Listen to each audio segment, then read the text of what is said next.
That's right. Greetings, fellow armchair Imagineers. Tiki here. And Blue Dragon 5. And oh my god, hot off the presses. So hot, I need an oven mitt. An oven mitt like a suburban housewife would be using if she were on a 50s sitcom. That's right, folks.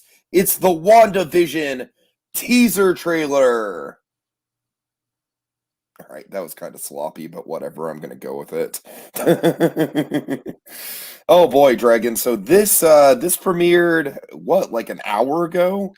I want to say, well, for us, probably 2 hours ago, but roughly, yeah, about an hour or so.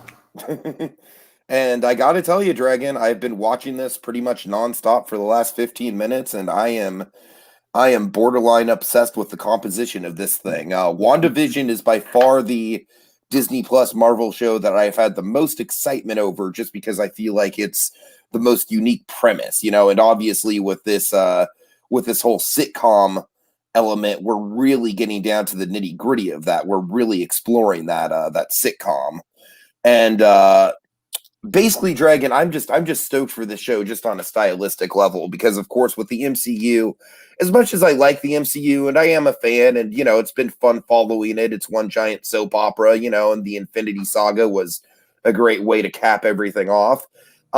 Dragon, stylistically, outside of, like, let's say the Guardians of the Galaxy movies and Taika Waititi, it's all a little homogenous, just a little bit. And Dragon, this, holy crap, this looks to break that completely. I mean, just going based on this trailer, folks, WandaVision looks to be a bit of a game changer, at least in terms of the context of the broader spectrum of the MCU. Oh, yeah. So yeah, Dragon, needless to say, I love the trailer. I love the kind of the Pleasantville vibe that we're giving off. Um it looks like it's kind of building towards some really dramatic stuff at the end too. So we'll see what happens. But I definitely am a fan of this so far. It very much has lived up to kind of how experimental I was hoping they were going to get with a premise like this. Yeah, I tell you, I am so hyped for possibly the most important of the Disney Plus MCU series, because you gotta remember, this is going to beget the Doctor Strange sequel, which I Of believe has now course, been moved to the end. Well, it was. I forget where they moved. They keep moving things around. I forget if Doctor Strange is going to whenever it be. comes out, that is my most anticipated of Phase 3, my friend, or Phase 4, I mean. Yeah, Phase 4. Yeah, it's gonna. I think it's gonna be a while. I think they're gonna try to cap it off with Doctor Strange. Hey, if So, they can still have Raimi direct, that's all I care about. well, from He what I can take all understand, the time. Raimi's still in the chair, so we're all good. He can take all the time he needs then. So the point being, again, this seems like we're going to kind of start things off with this and possibly end the phase with WandaVision, which could be a relatively, with kind of a big kind of homogenous, Scarlet Witch linked kind of thing there. An Could be interesting bookend. absolutely, it's quite possible. Again, amidst all the chaos of scheduling and late and everything, this could be an interesting way to start things off. If I mean, from what we've been getting a lot of Disney Plus news recently with the Marvel Uh, shows. I don't know if you've been following because obviously we'll cover most of it in yeah, I've been memoirs, I imagine. following But most of it. Yeah. I mean, even though there's still no date attached, it looks like my personally most anticipated one, Falcon Winter Soldier, looks like they're back shooting. It could have been like a coy little picture they took, but it suggests to me, hey guys, we're shooting again. Great, which I love to think is the That case because sounds so happy-go-lucky, lucky and optimistic, Dragon. that's what I'm saying. I just want it so much. Uh-huh. Anyway, point being, again, I'm hyped for this. They're really leaning heavy on the Tom King of it all. Now, Tiki, I know it. Do you remember me mentioning Tom King at all? Tom, sounds familiar. Definitely sounds familiar. Tom King, one of the great writers of our time. Again, he and Scott Snyder. Again, they were the ones who had Scott Snyder headed up the Bat Book, Mhm. and then it was passed on to Tom King, who unfortunately now Right. has left. But Tom King, he goes for the real heady psychological stuff. And in addition to Batman, he's done a couple other kind of characters, little shorter stories with Mr. Miracle from DC, but most famously, for our purposes, he did a Vision story, which essentially introduced the idea of Vision in 50s suburbia. Okay. So this whole now the Scarlet Witch wasn't in there because you know the whole thing. We have Scarlet Witch and Vision as an item, which they were in the comics. The point being, we're Mhm. kind of homogenizing everything, but we're doubling down on the heady psychological Tom King of it all, with the tone and the style of the show, which I think is an excellent idea, and it's like the '50s nostalgia meets a thriller. Again, Pleasantville in the MCU, absolutely, very thrilled for it. Let's dig right in. Okay. All right. So we're just going to go ahead and go shot by shot through this thing, folks. All right. So first of all, that song, man, the Twilight Time. I mean, it's oh god, it's a perfect choice. The Platters, man, yeah, Feels straight out of something like Bates Motel. it's perfect. So of course I love this. You know me, I'm a sucker for black and white done right, and this is it. Oh my god, This is this and like, absolutely black and white done and right. like the I mean, Philco predicted TV kind of angle with the screen that looks great too. what I love about this is like throughout this opening montage, we kind of see like the gradual evolution of the family sitcom from like the early stages into kind of like the more high concept like Bewitched and stuff like that. Yeah, we go from I Love Lucy to Bewitched to it. We go to the Right. '80s and like we can get some glimpses of the '80s and stuff as we go into like as we're progressing through time, we're changing, we're going through the decades of the sitcoms. Of course, like here, let's freeze frame some newlywed stuff here. So, um, Wanda and Vision, they're in their newlywed phase, presumably, and again, a lot of this is up to conjecture. I mean, of course, the title of the show, Wanda Vision, implies that we, the folks, know that Vision is dead. Last we saw him, we can't. Same way we can't say Black Widow, presumably, can't say Vision, presumably. Right. And so a lot of people are thinking this is, we're seeing like a dream reality of Wanda and Vision as newlyweds in a life they did not go on to have, which of course is continuing the whole Infinity War progression of their relationship. They were getting all cozy and coupley and probably going to get married at some point. So This just adds such an interesting dynamic to them, though. I mean, I got to tell you, their relationship in the Infinity Saga was never something I was that keen on. But I mean, God, if this could like just retroactively make it way more interesting, then I'm all for it. I mean, I was always down for that relationship, but I hear you, yeah. I So mean, I was down for it. I'm just saying it was never like at the forefront of like, oh man, I can't wait to see what Wanda and Vision are up to, you know? I mean, every time we watch, the scene from Endgame, how amazing is it? The whole "you took everything from Oh me." no, no, by all means, that's great. That's great. And of course, Still, the whole I don't even know who you I are. know it, and of course, You the fact will. that Scarlet Witch was so pissed off at Thanos, she had Thanos not rained fire down on his own men, he would have been a goner. And of course, very famously, Scarlet Witch so powerful, she could have killed like 80% of the mutant population if she wanted to. She's that powerful. One untapped, which again, I'm sure the whole Doctor Strange thing is going to get into. Anyway, so presumably, we're Scarlet Witch is going crazy as she is famous for doing in the comics, and this is kind of an exploration of that. So she's manifesting or accessing a different reality, again blending into the Doctor Strange multiverse of it all, with her powers derived from the mind stone. That's assuming that's the big theory going on right now. But what is all this? All right, so this is one of my favorite shots, the changing smile, like the sitcom husband. I mean, God, Dragon, they Very got like the bewitched. bewitched, yeah, the bewitched angle is just and then this Agnes character, oh, this is gonna be a gas. Just very much like the classic best friend neighbor character. By the way, we still got the banner up. Oh, we do? My bad. Sorry. Yeah. Let me go back and fix that. You gotta make sure it's muted too. Okay. So the wonderful Catherine Hahn, of course, Olivia Octavius from Into the Spider Verse, little Mhm. crossover there. Anyway, this is a mystery character. No one knows exactly who Catherine Hahn's playing. I don't think it's just as simple as she's billed as nosy neighbor, which now we have a name on her. Nosy Agnes. neighbor, that's great. Now I'm convinced. I think everyone's convinced. There's a given a little thing. She's dressed like a witch later. It's a big question of what is up with this lady. There's something more here. I think we're hiding that she might be a big deal. She might be something here. Like I'm not saying she's the Enchantress, but I don't know. I wouldn't count it. I wouldn't rule it Oh out. God. All right, and then of course we have kind of like a Fred and Ethel type couple. Yep, we got Miss Hart and Arthur. Well, I guess the Hart couple. Yeah. So, by the Oh way, boy. And of from course, that '70s show. Kitty Foreman can't resist showing up in this. Yep, old Deborah Jo Rupp for you kids. So this is like some great dream logic stuff here, where we're asking the very simple questions like, "Hey, what's next? Where'd you move from?" And of course, the reality begins to collapse because of this. Mhm. Dragon, I have a feeling that most of episode one is going to take place in the sitcom world, like in the 50s, kind of Leave It to Beaver, Yeah, Bewitched timeline. And then this might be like one of the last scenes that really sets things off. I think you're right. I wouldn't be surprised if episode one ends with the whole color shift thing. That's probably Mhm. got to, yeah, it's got to be the end of it. All right. Sir Bettany loves these days when he doesn't have to wear the Vision makeup. Right, right. We have the editing and kind of the Pleasantville tone here, where we have just these great inserts of Arthur here, kind of losing his crap. Damn it. Why? Why? Oh, Arthur, stop.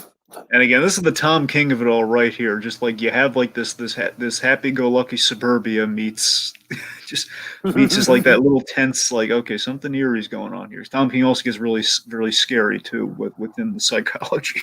God. All right. I love her look to camera, but it feels so 50s sitcom. It's like Lucy Sure. looking to the camera. So then, of course, we get that time reverse, and this is the big money shot that I think they're going with for most of the promotional images. Oh yeah. Or again, this color shift of again, like we're kind of aging with the times here. We're blending the realities. It's great. All right, I and think then the mystery going into this show is going to be again who necessarily is this coming from Wanda, or is Vision going to end up coming back to life through the end of this thing? So that's going to be interesting to see. It's kind of a Right. nexus point.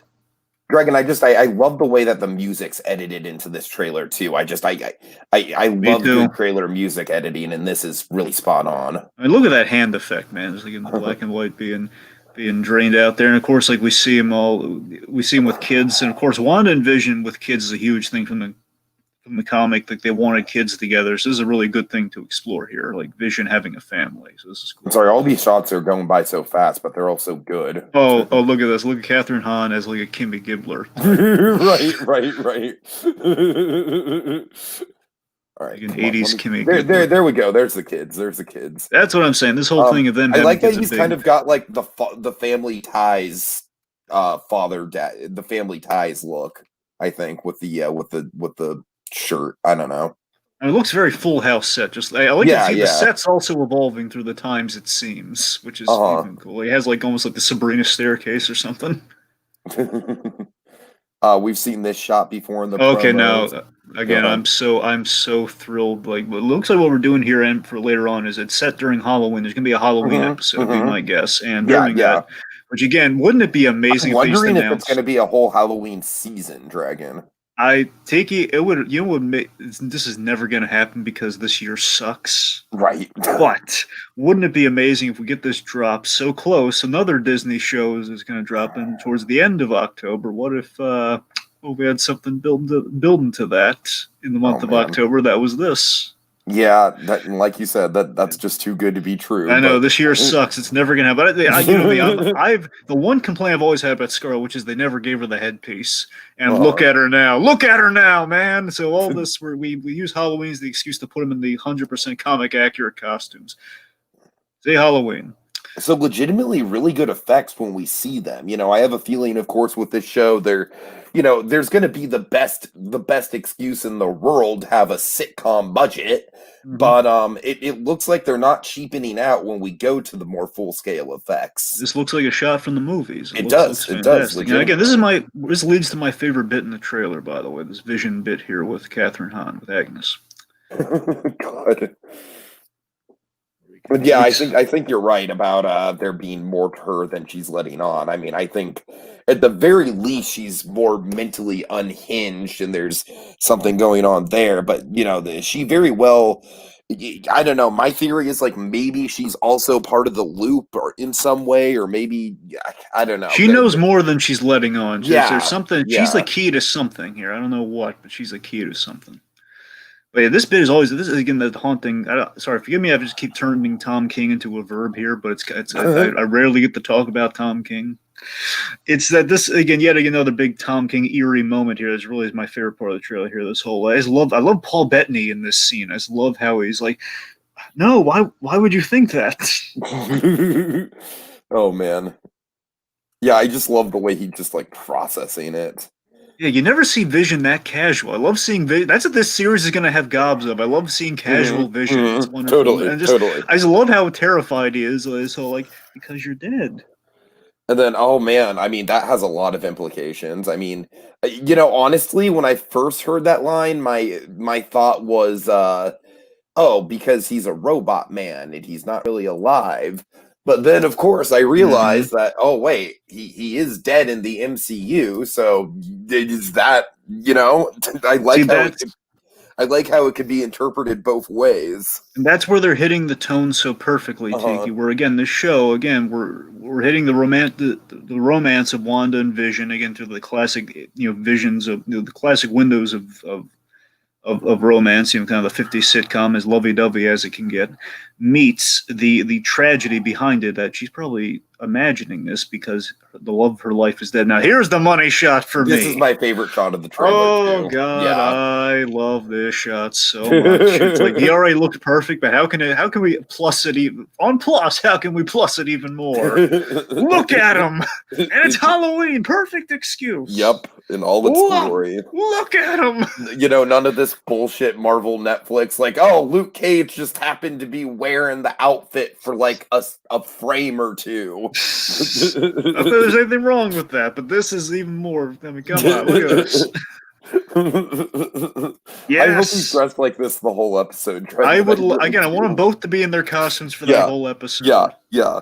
We're only getting six, man. They're gonna make everyone count. That's how you make them pop. All right. Okay, what do you make of this? Okay, I know what's going. I think I know what's going on here. So this What's going on? lady, do you? Okay, so this lady who's being flung, Yeah. presumably from the '50s, the TV reality back to the real world here, is she's Monica Rambeau. Now Okay. this was, if you Oh, remember, oh.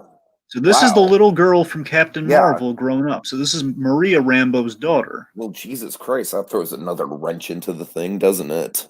Now, presumably, now the people she's being flung to, I don't think it's the guy that we're seeing on the hill, but it's too far away to tell. We know Jimmy Woo's going to be in this. Randall Park's character from Ant-Man Okay, 2. okay. So Yeah, yeah. presumably the FBI is going to they're going to be conferring with her, like she shows up, she's accosted by, oh my God, who are you? What happened? Let's help you. That sort of Gotcha. stuff. Okay. So she's probably going to try to help pull Wanda out of the whole thing that she's in right now, possibly if I'm a betting man. And then I mean, oh my God, Dragon, what a shot to end on. Oh yeah. Seriously. Just Bettany just looks like he has just Bettany just I mean, they both look great. But Bettany in particular, man, that shit-eating grin right there. It's like he just looks so delighted.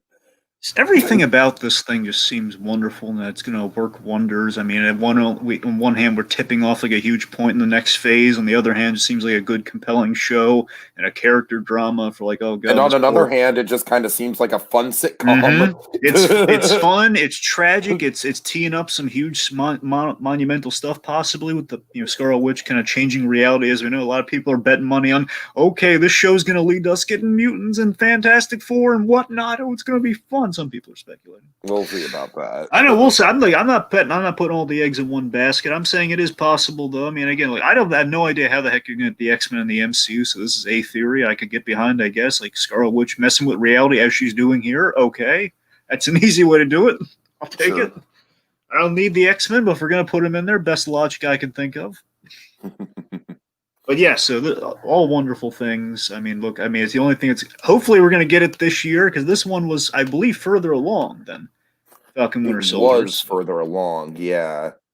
So I mean, there is a chance that this thing was always slated for like at the end of this year anyway, but they did get halted in production. But the fact that we get a trailer, it's a good omen. By the same token, we have a trailer with the Batman that's 25% of footage, so it's not a guarantee. Uh, oh, I hate that situation. And I just wish they'd say 2020 or something at the end of this with the I release date. know. I Unfortunately, it just says know. coming soon again. Perfect world October. Oh my goodness! But Right. no. No. All right. Any final thoughts, Dragon? Just final again, it's nothing but wonderful things. I'm very hyped for this. I mean, again, I think the MCU again they got a crack squad over there, even though things haven't gone quite as planned. There, it seems like they're formulating the Plan B, and Plan B seems to be kicking off well. If this is what we start with, I don't. I'm eager to see anything. I'm just from the MCU, but right now the MCU they're dazzling me with stuff like this. They seem to have their ducks in a row despite all chaos coming down around us. This is good stuff. All right. Okay, folks, thanks so much for joining us. I know that this was a pretty last minute podcast, so no hard feelings on not having a live audience, but hopefully you guys enjoy this conversation in the archives. And yeah, let's see, Dragon, what other Disney Plus stuff do we have in the pipeline? Well, we got Mando coming up. Mando, of course, and then also I'm not sure if we'll be doing a full podcast about it, but I'm very much interested in that new National Geographic show about the behind the scenes of Animal Kingdom. Oh, they're doing a behind the scenes thing for Animal Kingdom. I told you about this. Yes, yes. It's Oh, I'm gonna be sorry. like I a thought. No, go on. it's gonna be like a docu-series. Okay, here's the thing that threw me. Is it specifically on the park, or is it about the animals within the park? No, well, the animals within the park. See, but that's the thing. I thought you meant like it was going to be about the building. The point being, folks. No, I think it's kind of more cool that it's about the animals in the park because they are the things in the park that don't ever get the spotlight. You know what I mean? Well, And okay. Well, we'll see. I'll give it a shot. We'll see. I have to give it a shot. I'm looking forward to it. Anyways, all right, folks. Thanks so much for joining us, and yeah, have a good day. Wanda, you've got some splaining to do. Viz.